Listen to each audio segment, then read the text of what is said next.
even at commentary. Nobody can touch me. Rollins with the heist of the century. I'm no longer kid. Make yourself famous.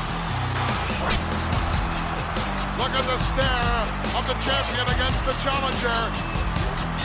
The irresistible force meeting the immovable object. Boyhood dream has come true for Shawn Michaels. The Miracle Kid! The Miracle Kid! A miracle on Bourbon Street!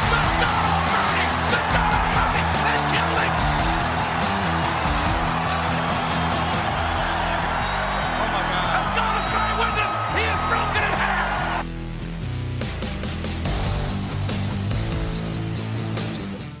All right, ladies and gentlemen, welcome into another episode of On Commentary. I'm your host, James Ludeman, and just want to say thank you so much for hanging out today and enjoying this day. Hopefully you're having a great week so far. We got the show out a little bit later this week, and that's okay. I think it's, we've all have busy lives, but I'm thankful that I'm back with you, and hopefully you're having a great week as well. So let's kick things off. Really the biggest news and notes that are happening right now all revolve around one guy. We talked about this at length last week, a gentleman by the name of CM Punk. And he sent out a tweet, actually it was from Instagram, that, could show that I think the AEW, debut is imminent. I think this is exciting for wrestling. If you're a big wrestling fan, I think this is a really cool thing. Just so you know, on his Instagram the other day, he tweeted or sent out, he said 051121. And, if you look at this, it could represent some of the, some people say the Summers of Punk, which took place in Ring of Honor, of course, back in 2005. WWE in 2011, and then AEW in 2021 could be the third number. Now, listen, I want to be balanced because, listen, I really want to buy into this CM Punk to AEW thing, and we've been talking about it on this show at length. It's really the biggest, rumor that's been going around about any kind of news right now is centered around CM Punk and whether or not he's going to AEW. I will say that I believe it's more likely today than it was last week. It's probably going to be more and more likely now, unless CM Punk is doing just this crazy good job of trolling, which he never does, right? But it could be a situation where he could be trolling. But why would he? I mean, I look at this and I see, a situation with Darby Allin, saying best in the world on AEW. And I look at this and go, man, is there a legitimate chance that we could see CM Punk back in professional wrestling? And if that doesn't excite you, I don't know. You're going to have to check your pulse. Now, we did a post last week, and we talked about this on the show. And thank you to the 25 of you who voted. Again, this is a new show, so we're not going to see like crazy numbers right out of the gate, hopefully. But the tweet said from us on our Twitter page, which you can follow at commentary_on. It said, we talked about this on the show, but what are the chances, in your opinion, that CM Punk joins AEW? So the choices were 1,000%, 100%, 50-50, and less than 25%. Winning the results at 40% were 50-50, and that's kind of where I was too. I think that was my vote also. But surprisingly, right behind that though, at 36%, was 1,000%. And I think there's a lot more, I would say, confidence today than there would be any other time had this tweet not come out. And I think that the interesting part of this is if CM Punk does decide to go to AEW, and even Daniel Bryan decides to go to AEW, you're going to see something that hasn't taken place since the Monday Night Wars, as my dog is barking, sorry. Something that hasn't taken place since the Monday Night Wars, and that is a war in wrestling. Now, Bobby Lashley came out this week, and this was another story that was on Bleacher Report. You can see that there. Bobby Lashley came out this week and said, WWE is never going to be beaten. And to some degree, I think that's true, because WWE, and even Chris Jericho mentioned this a few weeks ago in his interview, that, WWE is very different than what AEW is doing. I still would argue WWE is completely different from what NXT is doing at this point. It's a situation where these are all really three different types of companies. But man, the more that I watch AEW, the more that I just see the beginnings of what could be the next Monday Night Wars. Now, I know that it's not going to be a war like that because it's not on Monday night, but I look back at this and I see, the beginnings of this. Like, you remember the beginning of the Monday Night War? It was super exciting. You had the NWO that did their thing, and they really got it kicked off to the next level. Nitro was beating Raw for 83 weeks. A lot of that was because of the talent that was there. Now, there's another topic that I want to touch on, and this is going to be our Twitter poll of the week question. But I want to talk about this because there was another report this week, and I can't remember where I read it, so I do apologize for that. But it said something in there that really kind of threw me. It said, is AEW depending upon too many older stars? Today is Tuesday, so Sting is getting ready to debut, technically, in the ring tomorrow night with Darby Allin. Although he had that match a few months ago, which was great. It was like the cinematography type match that Undertaker has done, and Bray Wyatt and John Cena have done, and that's cool. But the more I look at it, I honestly believe that there's so many great stars that are younger. I think Darby Allin's a star. I'm going to tell you what's really leading the way for AEW right now, and believe me when I say, ding, that's a good point. What's really leading the way right now for me is this MJF Chris Jericho storyline. And I'm telling you, MJF, for all the crap that he gets, and it's deservedly so, because he's kind of a jerk, and that's the whole point. What do we say? If you're a baby face, get loved. Be loved to be hated, right? I think that's kind of the mindset of what AEW is doing when it comes to MJF. And MJF has done a masterful job of making people just despise him. But I think the more that people despise him, I think the more that they love him. It kind of reminds me of, like the 99, 2000 Triple H. Growing up in this time, I hated Triple H. I mean, I couldn't stand him. And it was because he was so good. He was so good at being a heel. He was so good when he went up against the Stone Colds and the Rocks and the Undertakers and Kane. I mean, it was great television. And I think that is exactly what we have with MJF. And of course, bring that around to Chris Jericho, who I believe is probably one of the most underrated workers in this business. He does so much. I mean, come on. This dude for 3 years, maybe longer than that, but 3 years took a list of grievances and made it into a staple. I mean, what other wrestler could do that? There's not a lot of guys who could do that and do it well. And I think that the Labors of Jericho idea has been fantastic. I'm really looking forward to tomorrow, or today, whenever this comes out, for the Labors of Jericho, the last match when there's no Judas playing. Is the crowd going to sing it? I'm assuming.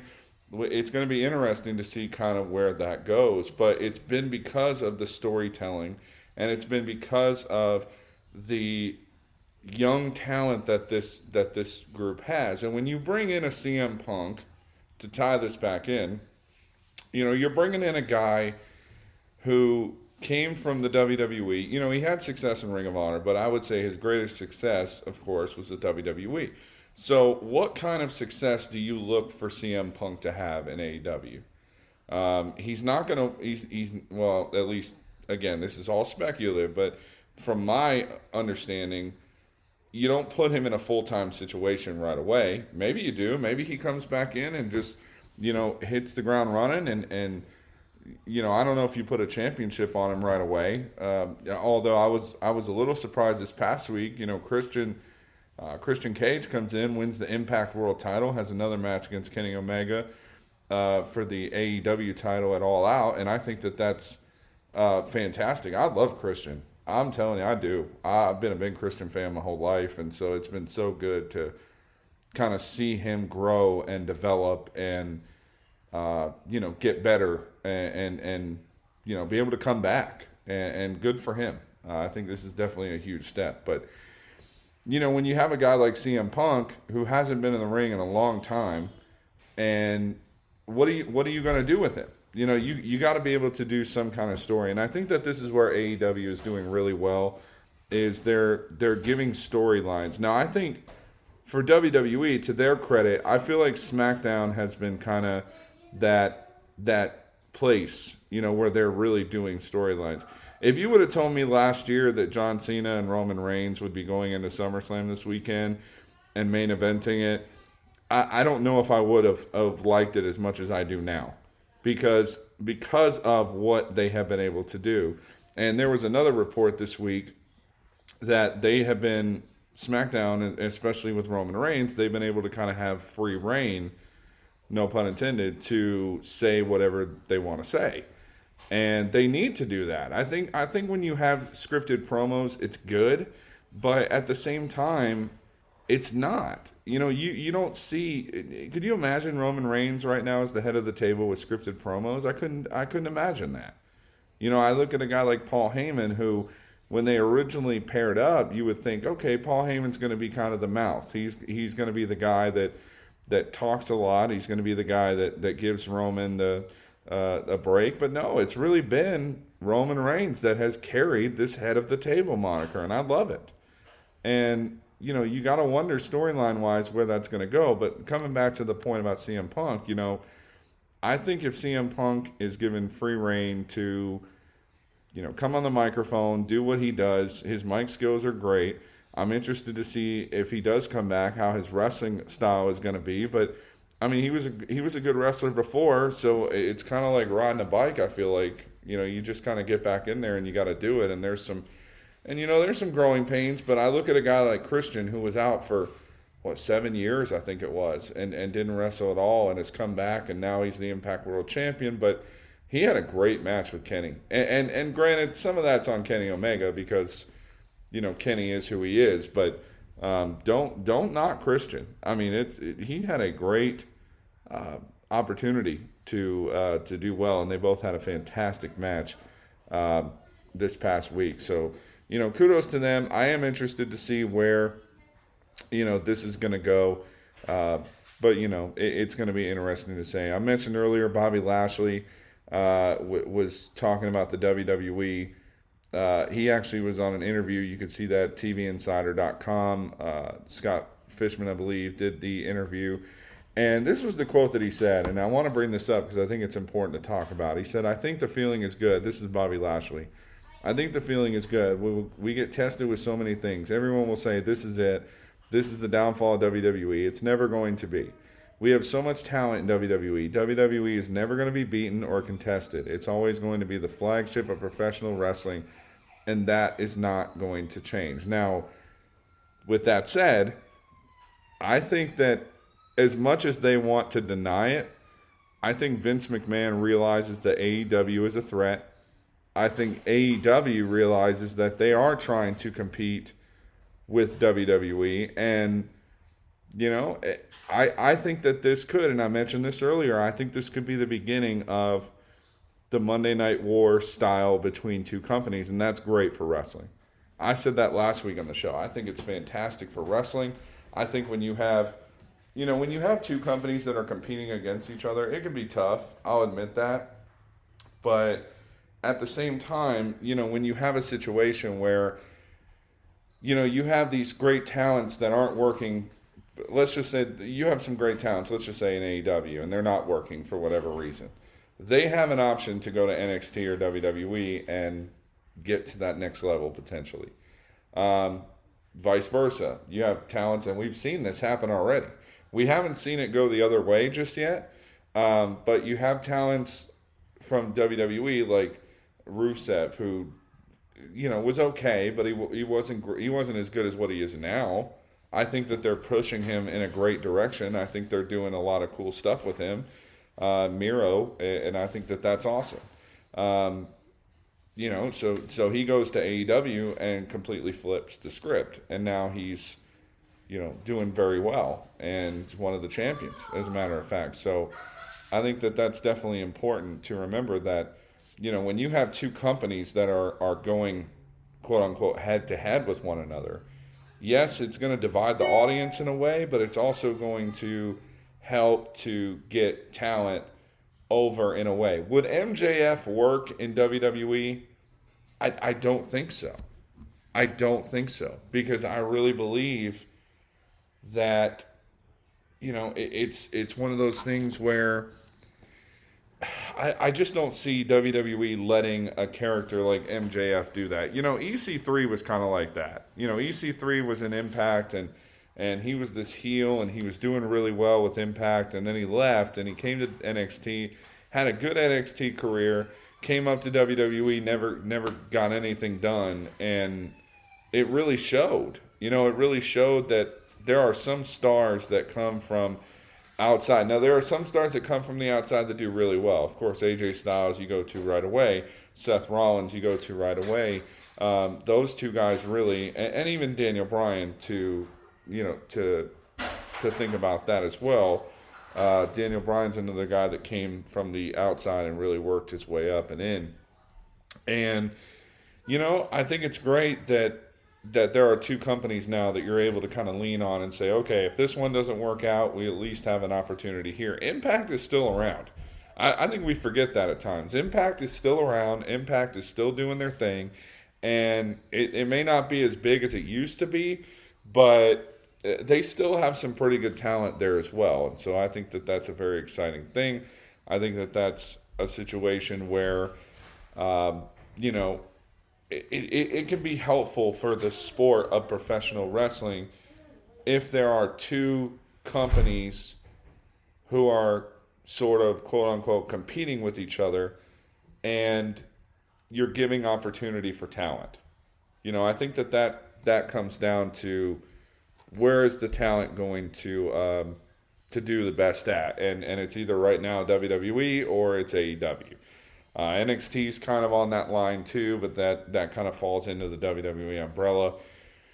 So that'll be interesting to see kind of how guys like CM Punk and other guys do as well. There's one more story I want to talk about today before we close it up. There was a report from WrestleVotes, which you can go and check out. They sent out a tweet this week, and I think that this was really cool and something that really kind of hit home for me as well. But the tweet says this. It was sent out on the 17th. So what is that? That was today, actually. Okay, cool. So this is new information. They sent out a tweet today that said, with the success Major League Baseball had with the Field of Dreams game last week, and again, this is just a report, WWE has begun very initial discussions about doing a few off-site events in 2022. Some ideas discussed within creative, Raw on the Roof, the Hammerstein Ballroom, and more direct festival shows a la Rolling Loud, which we saw that a few weeks ago with the Women's Championship match defended on there. So, first of all, I just would like to say for the record, I know this isn't a baseball show, but I loved the Field of Dreams game. It was so much fun. It came down to the bottom of the ninth. Sox ended up winning it on a home run. Fireworks going off, but just the awe of the field of dreams. You know, Kevin Costner coming out and doing the speech. It was just fun. It was entertaining. It was fun. And I definitely would love to see Raw and do these kind of things. And some of the comments are really fun too. WCW did a few cool locations over the years for Nitros, theme parks to shopping malls. They did Sturgis. I remember it was Road Wild, I think it was called. They did Sturgis, and that was really awesome. They definitely did their first Nitro show in the Mall of America, which I think would be really cool. Can WWE do something like this? I think they can. And they have already. They did a split show with the music festival, as we talked about a moment ago. But, what can they do that would, help to get the company looked at a little bit different? You see, for Major League Baseball, if you're not a Major League Baseball fan, Major League Baseball did this because a lot of people don't really care for Major League Baseball right now. There's a lot of things that baseball has done over the past several years that have been very difficult, and a lot of people are turning it off. But the interesting stat that I saw about the Field of Dreams game was this was the first game, it was the highest watched game since 2005. I mean, that's a long time ago to be able to watch that kind of a major league game. So what could, Raw do? What could they do to make this good? I mean, Raw on the Roof sounds pretty cool. If I'm looking at names for stuff, I think Raw on the Roof would sound awesome. I'm looking through the comments, and I'm just going to read through some of these. At Markometer, that's a pretty cool name. Instead of being at a festival, how about they create their own festival, like a Warped Tour style event? You have the two main rings, Raw and SmackDown, in the amphitheater / stage area, then the side rings, NXT UK, 205, and Evolve in the concourse areas and/or parking lot. That is a fantastic idea. Man, that would be fun. I would love to see that. And he goes on to say, they can even have a big inflatable Titantron that has all the machines for the day listed in the center of the venue. I mean, that is a great idea. I mean, that's a lot of fun to have an event. And I've been to Warped Tour. I don't know if anybody else listening has been to Warped Tour, but I have, and I had a great time. And boy, going back to those days of going to Warped Tour. Could you imagine though if wrestling, I just want one time, and I know, man, you want to talk about changing the business. I would absolutely love if just one time, it'll never happen, but if just one time, let's call this our weird idea of the week, okay? What if just one time all of the companies got together to put together a Warped Tour style wrestling weekend? It would be at a festival, at a big time event. Just imagine like what you could do cross promoting. I mean, you could do so much to make the event fun. You could do so much to make it entertaining. You could have a lot of different events going on. It would be like rolling up WrestleMania Access, and WrestleMania and All Out and Double or Nothing into like one big huge thing. Now that's not going to happen because most companies just refuse to work together. I think the closest we have really ever had to a company working together outside of a storyline, like an Invasion angle or a ECW Rebirth or something like that, was during the Monday Night War when DX invaded WCW, and even to this day, Eric Bischoff is quoted as saying he would have let him in, and he should have. Just imagine how epic that would have been to have DX inside of a WCW ring. I mean, that would have been insane to think about. So, that would be something fun. And again, it would make the product a little bit different. It would make it more fun. It would make it entertaining. Boy, I would just love to see, like, how we have Survivor Series? Let's legit have, and I don't know how you would determine a winner in that, but just imagine if you had like a Survivor Series literally between companies. I mean, that would be insane. Watching Kenny Omega, like they could do it for like the week. They could have like AEW come in or WWE come into an AEW show and do some cool stuff. And then we could have AEW show up like on SmackDown or something, and then have Survivor Series between the different brands. I mean, they're already doing the brands now, but I would love to see Survivor Series as more of an outside event. That's not like an inside the company thing. I know that'll never happen. So just, look at me as a weirdo if you want to, and I'm cool with that. But, it's definitely something that I think could really benefit the business. And look, these companies want to say that they're not competing. I can't agree with that. I cannot agree in good conscience that these companies are not going head to head with one another.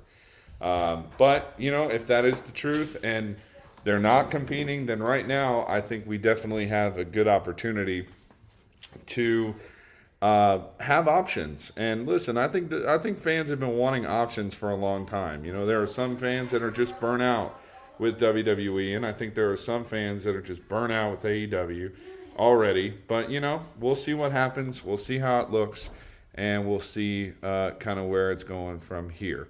So that's going to do it for us on commentary this week. I want to thank you all so much for listening. Thank you, and I hope that you enjoyed the show today.